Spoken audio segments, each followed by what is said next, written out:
Rifki, Izma, Rizky, Susi, Sinta. Baik, udah semua kita absen ya.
Alhamdulillahirrabbilalamin. Segala puji bagi Allah Subhanahu wa Ta'ala yang telah memberikan kita nikmat iman, Islam, serta kesehatan sehingga kita dapat berkumpul di tempat yang berbahagia ini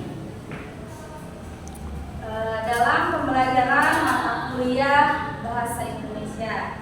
Sebelum kita lanjut pada pembelajaran, marilah kita bersama-sama mengucapkan basmalah bersama-sama. Bismillahirrahmanirrahim. Nah, pada pertemuan sebelumnya kita kan sudah membahas tentang pembelajaran kalimat efektif.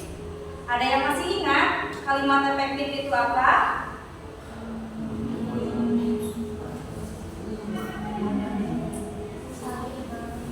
Kalimat efektif itu kan kalimat yang disusun sesuai dengan kaidah bahasa dan mampu untuk menyampaikan informasi secara tepat, jelas kepada pembaca ya.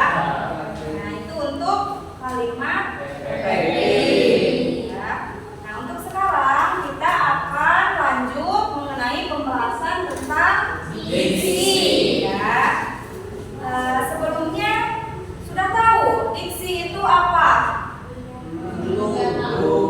Nah, kita bahas bareng-bareng ya. Jadi diksi ini merupakan pilihan kata ya. Jadi pilihan kata yang tepat dan juga selaras dalam menyampaikan sebuah gagasan sehingga mampu untuk membentuk kesesuaian antara bahasa, makna, terus ada apa lagi? Ada ungkapan, terus nah diksi juga ini berguna untuk penulisan karya ilmiah karena kan di sini kalian ini merupakan calon sarjana ya, calon ibu dan bapak guru nantinya. Otomatis ketika nanti kalian mau menyandang gelar sarjana itu kan harus membuat karya tulis ilmiah ya berbentuk skripsi. Otomatis ketika kita melakukan penulisan skripsi, menyusun skripsi itu kita harus menggunakan pilihan kata-kata itu yang tepat. Jadi diksi juga ada secara formalnya, ada juga secara non formalnya ya.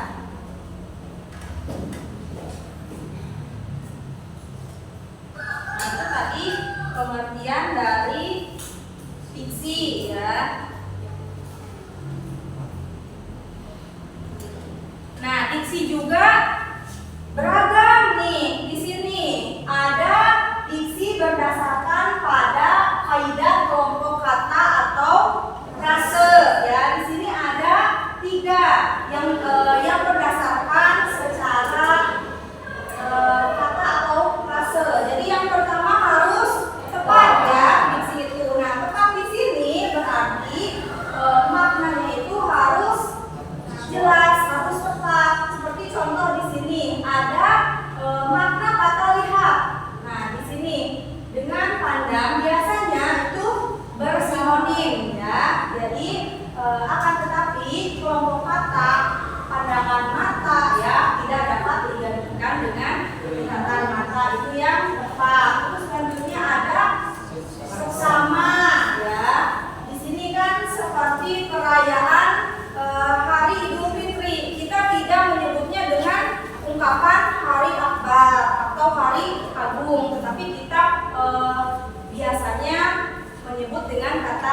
Hari Raya Idul Fitri. Tapi kalau pada zaman dahulu kita orang tua kita mungkin ya nenek moyang kita menyebutnya itu dengan kata hari agung misalkan atau hari tanggal. Terus yang terakhir ada kata lazim ya. Lazim di sini itu kata yang bersinonim, akan tetapi tidak dapat mengatakan yang sebenarnya. Jadi sinonimnya ya.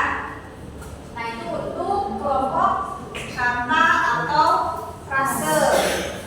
Nah selanjutnya di sini ada diksi berdasarkan pada kaidah maknanya. Berdasarkan pada kaidah maknanya itu ada makna leksikal dan juga gramatikal ya. Kalau menurut makna kamus atau makna yang terdapat di dalam kamus, nah leksikal ini memiliki kata dasar.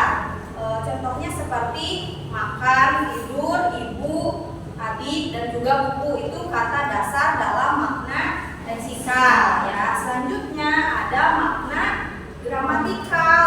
Kalau makna gramatikal ini yang dimiliki oleh proses gramatikal seperti afiksasi ataupun sebuah pengimbuhan ya, seperti reduplikasi atau pengulangan dan juga komposisi atau juga biasa disebut dengan pemajemukan. Contohnya seperti perumahan, anak-anak itu kan ada imbuhan dan pengulangan. Selanjutnya ada perubahan makna ya.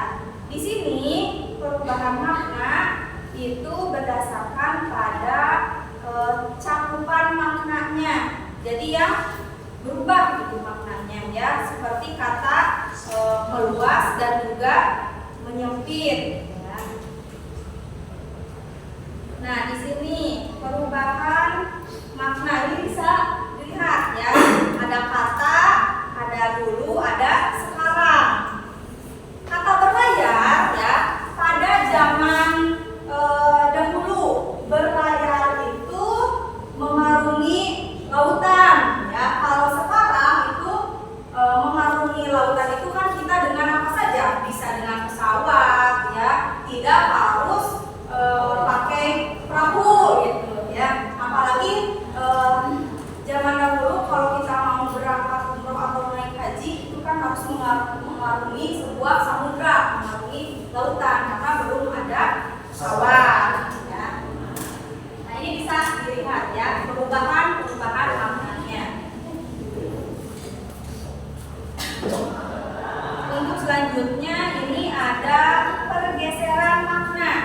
Yang pertama ada asosiasi, yang kedua ada sinestesia. Nah, setelah ini bisa dilihat ya untuk pergeseran maknanya. Nah, untuk relasi makna nih. Di sini untuk relasi maknanya ada 6. Yang 6 itu relasi makna ada apa saja? Homonim, homogram, homofon, sinonim, antonim, dan polisemi. Nah, ini untuk relasi makna. Nah, selanjutnya ada diksi berdasarkan kelas sosial. Jadi bukan hanya tingkatan seperti kita saja, tapi diksi juga ada kelas sosialnya ya.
Silakan, ada pertanyaan? Mau cewek dulu boleh, mau cowok dulu boleh, silakan. Ya. Boleh. Bagaimana cara memilih diksi yang tepat dalam menulis? Bagaimana memilih diksi yang tepat dalam Menulis. Yang lainnya? Boleh? Mengapa diksi itu penting dalam berkomunikasi? Selanjutnya? Silakan deh. Apa sih perbedaan antara diksi, denotatif dan konotatif? Oke. Selanjutnya silakan deh. Kan diksi itu gaya bahasa. Ya. Tahu dong contohnya diksi yang salah dan perbaikannya.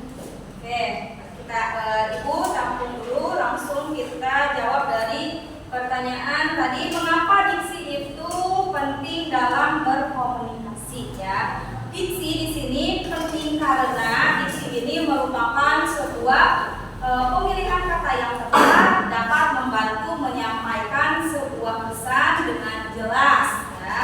Jadi secara efektif dan juga sesuai ya dengan situasi. Diksi juga dapat mempengaruhi pada pesan dan pemahaman si pendengar atau pembaca terhadap isi pesan tersebut.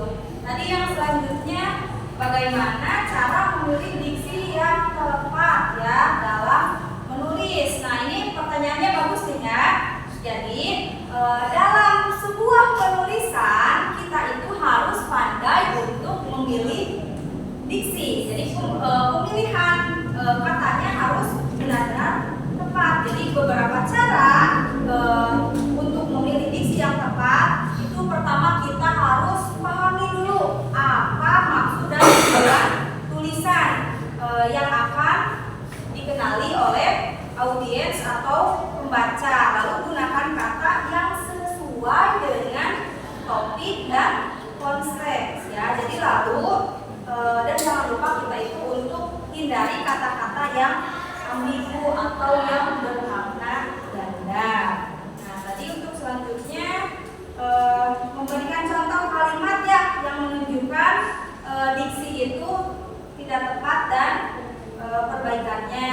Nah, di sini ada kalimat tidak tepat ya di sini. Yang pertama,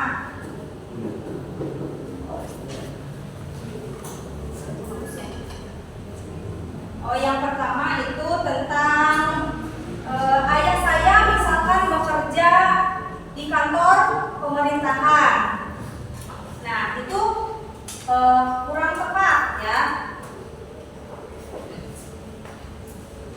Harusnya ayah saya bekerja di sebuah kantor milik pemerintahan ya. Terus selanjutnya tadi pertanyaan terakhir tentang diksi, perbedaan diksi denotatif dan konotatif ya. Kalau konotatif itu pilihan kata yang mengandung makna tambahan ya atau makna hiasan. Kalau denotatif itu sebaliknya sebenarnya ya. Jadi denotatif itu pilihan kata yang bermakna lugas atau sebenarnya, jadi harus sesuai dengan kamus. Nah, untuk di pertemuan selanjutnya kita ada tugas ya, karena kalian ini masih semester 1 ya. Nanti untuk tugasnya minggu depan harus dikumpulkan, kalian membuat sebuah kalimat menggunakan diksi. Jadi tentang kehidupan kalian sehari-hari aja ditulis menjadi sebuah kalimat, tetapi menggunakan diksi yang tepat. Alhamdulillah, pertemuan kita hari ini telah selesai. Terima kasih atas partisipasinya hari ini. Semoga pembelajaran hari ini memberikan manfaat untuk kita semua. Amin ya rabbal alamin. Wabillahi taufiq wal hidayah. Wassalamualaikum